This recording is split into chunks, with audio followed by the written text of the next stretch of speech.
তখন কৃষ্ণের বয়স ছিল মাত্র 10 বছর 8 মাস। আর রাধাকে রেখে গেছেন তখন রাধার বয়স মাত্র 7 বছর। খুব বিচার করবেন, যারা রাধা কৃষ্ণকে নিয়ে আলতু ফালতু ভাষা বলে না, আমি তাদেরকে বলছি, কৃষ্ণ যখন চলে গেলেন 10 বছর বয়সে, ইনি ছিলেন কত বছর পৃথিবীতে? 125 বছর। তাহলে 10 বছর 8 মাস হয়েছিল ব্রজলীলা, তারপরে মথুরা লীলা, দ্বারকা লীলা হয়েছিল। 125 বছর বয়সে জরাব্যাধের তীরে শ্রীকৃষ্ণ ইহলোক ত্যাগ করেছিলেন। তাহলে আমার প্রশ্ন হচ্ছে, খুব বিচার করে কথাগুলো শুনবেন। এই জন্য আজ কীর্তনের বিচার নাই বলে গৌড়ীয় বৈষ্ণবরা কীর্তন শোনেন না। আচ্ছা, কীর্তন হচ্ছে, কীর্তন শুনলে কৃষ্ণ ভজন নষ্ট হয়, এই জন্য বৈষ্ণবেরা কীর্তন আর শুনছে না। দেখবেন আপনি আসলে বৈষ্ণবের কীর্তন শুনছে না কেন? হরিনাম শোনো যে বৈষ্ণবের ঠায়, হরি কথা শুনতে হয় বৈষ্ণবের মুখে। কেন? দুধ যতই পবিত্র হোক, সাপের মুখ দিলে বিষাক্ত হয়ে যায়, তেমনি হরিনাম যতই ভালো হোক, অপবিত্র ব্যক্তির মুখে শুনলে কৃষ্ণ ভক্তি নষ্ট হয়ে যায়। সত্য। কেন? সে বিচার জানে না।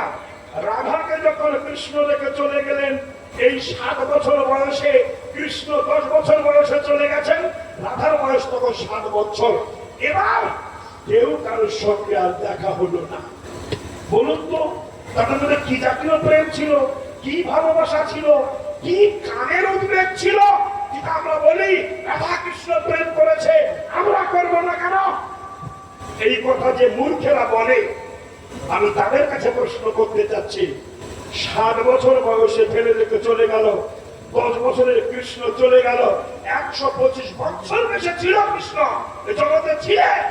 কিন্তু বলুন তো, এর মধ্যে তো আর তার রাধার সঙ্গে দেখা হয়নি, তাহলে কি করে প্রেম ভালোবাসা তাদের মধ্যে হলো? রাধার দেহে যখন যৌবন এলো, কৃষ্ণের দেহে যখন যৌবন এলো, তখন তো কৃষ্ণ বৃন্দাবনে ছিল না, তাহলে প্রেমটা কি করে হলো? যে মূর্খরা বলেন রাধা কৃষ্ণ প্রেম করেছে, আমরা করবো না কেন, আমি তাদেরকে বলবো, একটু শাস্ত্র পড়ুন, মূর্খের মতো তর্ক করবেন না। শুনো মুনো কানা, পথ পায় না 3 জনা।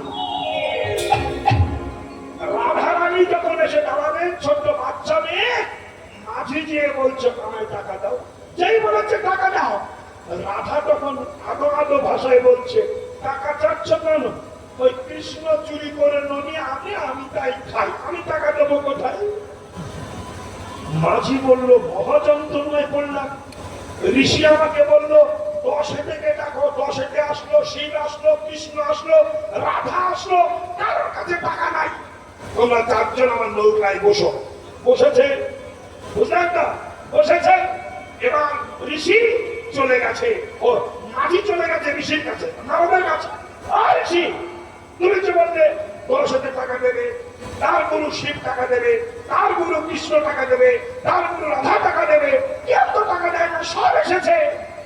নারদ চমকে উঠেছে, মাঝি তুই কি বললি? দুর্গা এসেছে, শিব এসেছে, কৃষ্ণ রাধা এসেছে? হ্যাঁ, চল তো দেখি। নারদ ঘাটে এসে নৌকা দিকে তাকিয়ে দেখে, আহা, রাধা কৃষ্ণ বসে আছেন, শিব দুর্গা বসে আছেন।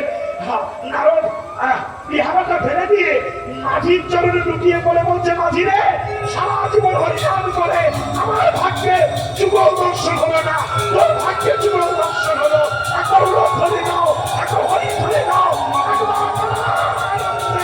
বাহু ধরে সত্য ধরি করো মহাপ্রভুর আশা।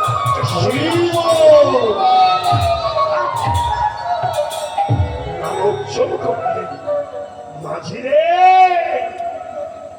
এতদিন বেহালায় নাম করে আমার ভাগ্যে রাধা কৃষ্ণ দর্শন হলো না। তুই আকুল বিশ্বাসে ডেকেছিস, দুর্গা এলো, শিব এলো, রাধা এলো, কৃষ্ণ এলো, আর তোর ভাগ্যে আজ আমার কৃষ্ণ দর্শন হলো। এ হলো ভক্তের লীলা। মাগো, তাই টাকার মতো যদি টাকা যায়, হৃদয় দিয়ে যদি টাকা যায়, আকাশে মথুরায় দেওয়া লাগে না, হৃদয় বৃন্দাবনে ভগবান দর্শন হয় না। টাকার মতো ডাকিলে ভগবান কি